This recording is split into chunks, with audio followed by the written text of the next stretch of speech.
የጠላት ይህች ሴት ማን ናት? ሳምራዊት ናት። ለመጣላት አይበቃም? በሉኑ የሚበላ እንግዛ። መምህሩ እንዲራብ አንፈልግም።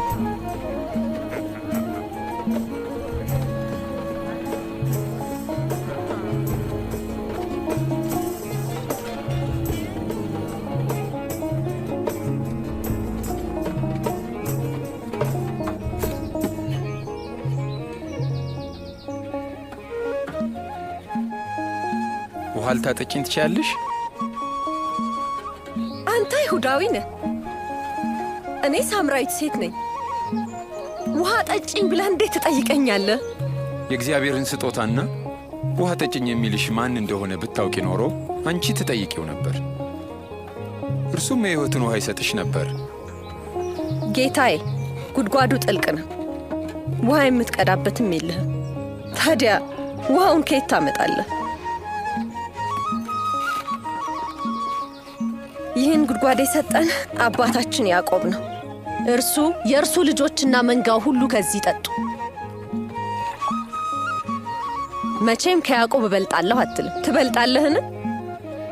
ከዚህ ውሃ የሚጠጣ ሁሉ ደግሞ መጠማቱ አይቀርም። እኔ ከምሰጠው ውሃ የሚጠጣ ግን ሁለተኛ አይጠማም። እኔ የምሰጣቸው ውሃ ከውስጣቸው ለዘላለም የሚመነጭ የሕይወት ውሃ ምንጭ ይሆናል። ጌታዬ፣ ይህን ውሃ ስጠኝ፣ ከዚያም ሁለተኛ አልጠማም። ውሃ ለመቅዳትም ወደዚህ መምጣት አያስፈልገኝም። ሂጂና ባልሽን ጥሪ፣ ተመልሰሽም ነይ።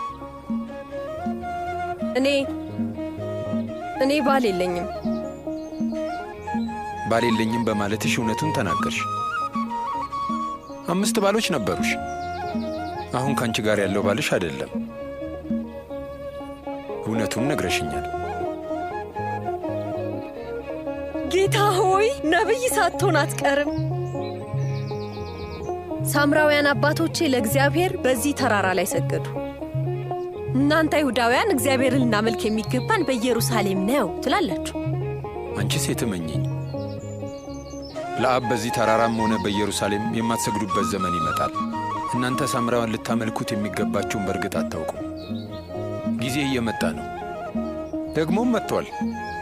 ሰዎች አብ የሚወደውን ንጹሑን አምልኮ በመንፈስ ቅዱስ ኃይል እየሰዉ እግዚአብሔርን የሚያመልኩበት ጊዜ መጥቷል። እግዚአብሔር መንፈስ ነው፣ የሚሰግዱለትም በእውነትና በመንፈስ ሊሰግዱለት ያስፈልጋል። ያቺ ሴት እኮ ናት።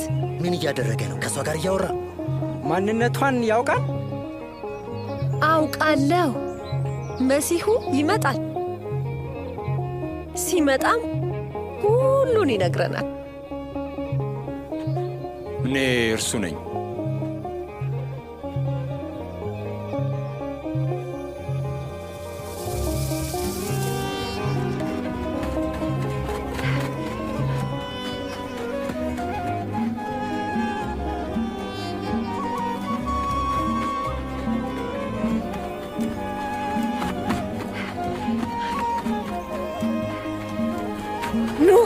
ኑና የሠራሁትን ሁሉ የነገረኝን ሰው እዩት። ኑ እዩት። መሲሁ ይሆን እንዴ? መሲህ? የሚጠበቀው መሲህ ሊሆን አይችልም። ኑና እዩ። ኑ።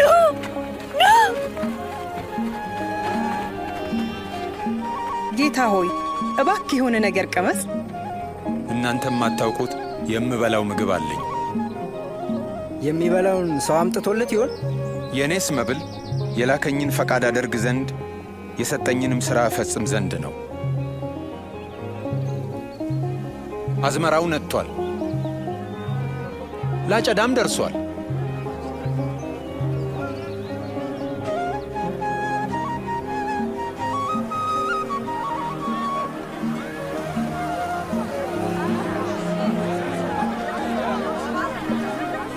ተመልከት ምን ያህል ሰው እየመጣ እንዳለ። በሰማርያ ሰው ቅር አይመስልም።